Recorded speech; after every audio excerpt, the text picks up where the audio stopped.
गुजरात, महाराष्ट्र, पश्चिम बंगाल, बिहार, ये वो राज्य हैं जो रामनवमी की शोभा यात्रा के दौरान जलते हुए नजर आए। हिंसा इस कदर भड़की कि फोर्स तैनात करनी पड़ी। हिंसा, आगजनी, पत्थरबाजी, बमबाजी, लूटपाट, ये अब शायद आम हो चला है। हर रामनवमी पर हिंसा क्यों होती है, पत्थरबाजी क्यों की जाती है? क्या एक शोभा यात्रा आराम से नहीं निकाली जा सकती? हुड़दंगी हर समुदाय में होते हैं, इस बात से इनकार नहीं किया जा सकता। लेकिन राम की यात्रा के दौरान क्यों पत्थरबाजी की जाती है? क्यों बिहार और बंगाल जैसे राज्यों में ही गोलियां चलती हैं और बमबाजी की जाती है? बिहार के हालात इतने खराब हैं कि दर्जनों कंपनियों फोर्स की तैनात करनी पड़ी। क्या यही है भाईचारा और गंगा जमुनी तहजीब का उदाहरण? आज बात करेंगे सुलगते बिहार और बंगाल की। नमस्कार, एनएमएफ न्यूज देख रहे हैं आप, मैं हूं आपके साथ अभिषेक पुंडीर। पहले आप हकीकत की एक तस्वीर देखिए। चिटकिली तो उसमें मतलब पूरा तरह से खुल ही गया था, बस थोड़ा बहुत बचा था। तो फिर मम्मी गई चिटकिली लगा के, फिर आई और रूम में बंद हो गई। अब बहुत सारा ईटा पखल गया, अंदर का शीशा चूर चूर हो गया है। अभी कहाँ जा रही हैं? अभी हम लोग गांव जा रहे हैं। घर खाली कर दी? घर खाली कर दी। कितने लोग घर खाली किए हैं? इधर के आस पास में सभी लोग खाली कर चुके हैं। कहाँ जा रहे हैं? हम लोग अब गांव जा रहे हैं। यहाँ नहीं रहिएगा? यहाँ देखिए माहौल शांत हो जाएगा तो रहेंगे, नहीं तो फिर वहीं रहेंगे। डर लग रहा है क्या?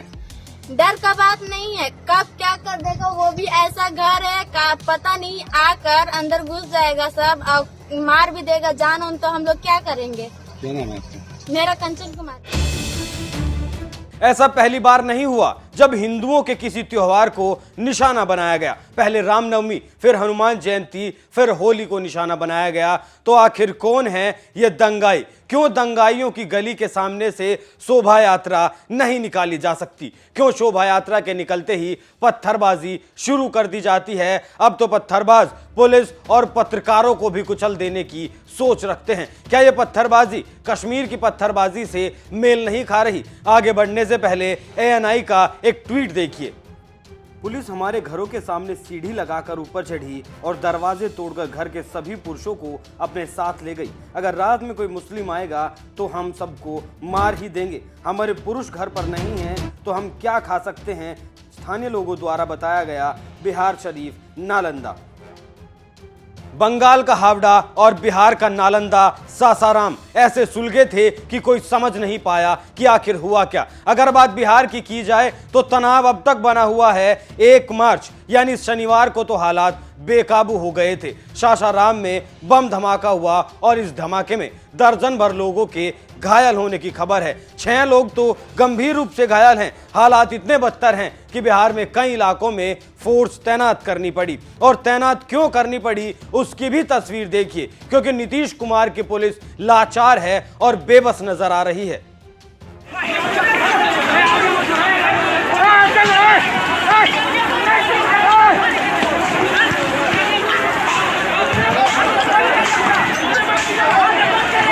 रामनवमी पर जो तबाही मचाई गई उसके निशान अभी भी साफ देखे जा सकते हैं। कुछ इलाकों में धारा 144 लागू है। दुकानों में करोड़ों की लूटपाट की गई। घरों से बेटियों के दहेज का सामान लूट लिया गया, आग के हवाले कर दिए गए। स्कूल और मदरसों को बंद कर दिया गया। कई शहरों में इंटरनेट सेवा भी बंद कर दी गई। हालांकि बिहार पुलिस का कहना है कि हालात पर काबू पा लिया गया है और हालात अब सामान्य हैं। लेकिन एक सच्चाई यह भी है कि हिंसा इतनी भयानक थी कि गृह मंत्री का दौरा रद्द करना पड़ा और गृह मंत्री को हालातों पर गवर्नर से चर्चा कर फोर्स भेजनी पड़ी। हिंसा में शामिल 125 लोगों को अब तक गिरफ्तार किया गया है। नालंदा से भी तस्वीर भयावह सामने आई और सासाराम से भी, जहां घरों और दुकानों को आग के हवाले कर दिया गया। बमबाजी की गई, आमने सामने गोलियां चली। भागलपुर और गया में भी हिंसा हुई। मुंगेर में भी शनिवार की रात मूर्ति विसर्जन को लेकर 2 समुदाय आमने सामने आ गए। जमकर बवाल काटा गया,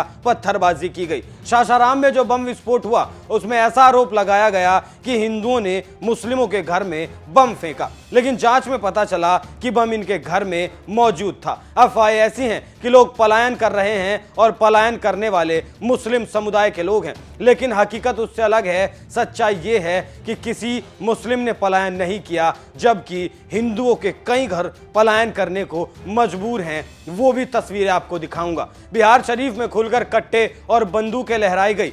फायरिंग में एक मौत की भी खबर सामने आई है। अकेले बिहार शरीफ से 77 गिरफ्तारियां की गई। इस भीड़ ने दर्जनों गाड़ियों को आग के हवाले कर दिया, आधा दर्जन से ज्यादा घरों को फूंक दिया। अब हिंसा इतनी विकराल है तो जाहिर तौर पर सियासत भी होनी तय थी। इस घटना के बाद गिरिराज सिंह ने नीतीश कुमार के इस्तीफे की मांग कर दी। राजनीति की इंतहा देखिए, गृह मंत्री ने राज्यपाल से राज्य के हालातों पर चर्चा की तो आरजेडी की प्रतिक्रिया आई और कहा गया कि ईडी सीबीआई से मन भर गया तो अमित शाह ने केंद्रीय सुरक्षा बलों को बिहार में भेज दिया। आरजेडी प्रवक्ता मृत्युंजय तिवारी ने कहा, शाह को बिहार की चिंता नहीं है, 40 लोकसभा सीटों की चिंता है। बिहार में नीतीश और तेजस्वी के नेतृत्व में कानून राज है। साथ ही कहा कि गृह मंत्री बीजेपी शासित राज्यों में हिंसा की फिक्र करें।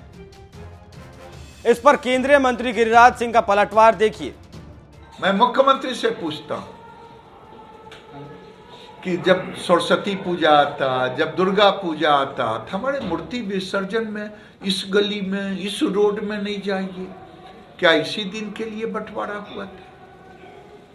अगर बंटवारा हुआ था तो रामनवमी का जुलूस नालंदा में नहीं निकलेगा, सासाराम में नहीं निकलेगा, बिहार में नहीं निकलेगा, तो कहां निकलेगा?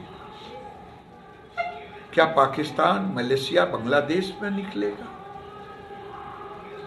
ये मैं देश के मुस्लिम लीडरों से पूछना चाहता हूं। हमने कभी एक पत्थर नहीं फेंका क्योंकि मेरे डीएनए में नहीं है। मैं तो चींटी को भी गुड़ देता हूं, वृक्ष को भी पानी देता, उनकी भी पूजा करता, और आपके तरह नहीं कहते जो धर्म को नहीं मानता वो काफिर होता। हम तो सभी धर्मों का सम्मान करते हैं। और मुख्यमंत्री जी कह रहे हैं तीसरी शक्ति। नालंदा में जुलूस निकल रहा है, वो जुलूस आपको पता नहीं था कि रामनवमी का जुलूस निकल रहा है? ये पत्थर हर घर में संयोग करके रखा हुआ, आखिर कौन संरक्षण देगा? जब नालंदा का हिंदू, वोट तो आप लेंगे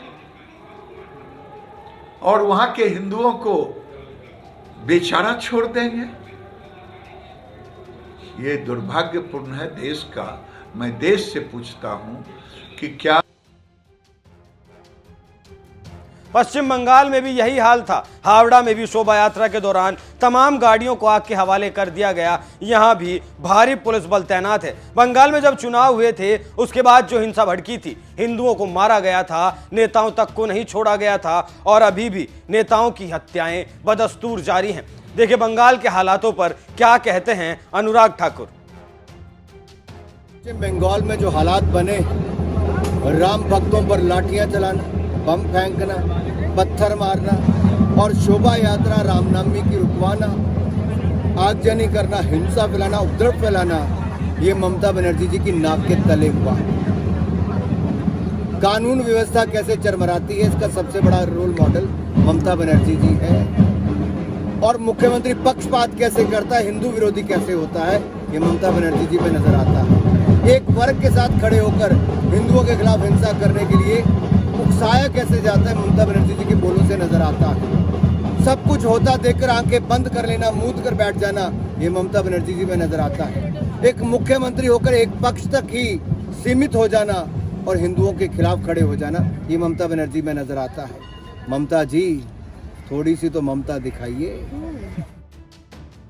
रामनवमी के दिन बंगाल का हावड़ा हो या बिहार का नालंदा, महाराष्ट्र का औरंगाबाद हो या गुजरात का वडोदरा, भगवान राम का जुलूस निशाना बना। पत्थरबाजी की गई, आगजनी की गई, एक साजिश के तहत हिंसा को हवा मिली। अगर आप देश को इस आधार पर बांटेंगे कि फला इस धर्म का इलाका है और फला दूसरे धर्म का इलाका है तो यही होगा। अपने इलाके में दूसरे को आने से रोकना है, इस मानसिकता के लोग ही ऐसी हरकतें करते हैं। इस बार तो सबके चेहरे भी दिख गए, पहचाना जा सकता है कि ये दंगाई कौन है। हालांकि दंगाइयों का कोई चेहरा नहीं होता, लेकिन अगर प्रशासन मुस्तैद होता तो क्या इन घटनाओं की जगह थी? क्या ये घटनाएं हो सकती थी रामनवमी पर? पहली बार हिंसा नहीं हुई, पिछले साल भी रामनवमी पर निकले जुलूस निशाने बने थे। बात सिर्फ रामनवमी भर की नहीं है, दंगाइयों की नजर हिंदुओं के लगभग हर सामूहिक त्योहार पर है।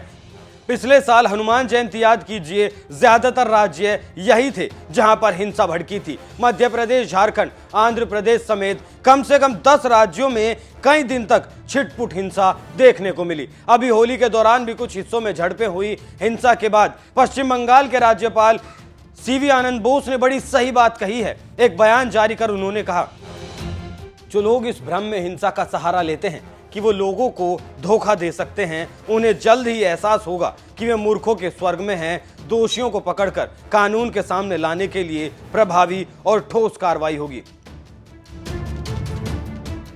एकदम सही बात है और होना भी यही चाहिए। हिंसा करने वाला चाहे किसी भी धर्म का हो, कानून का हो। कानून का डंडा एक समान सब पर चोट करे तभी वो कानून है, और कानून के रखवालों पर वार करने वालों को अक्ल भी तभी आएगी। आखिर रामनवमी पर माहौल खराब करने वाले दंगाइयों को भी पता चले कि नफरत की जो आग वो लगा रहे हैं, एक दिन उसमें उन्हीं को जलकर खाक होना है। आप अपनी राय कमेंट करके जरूर दें। नमस्कार।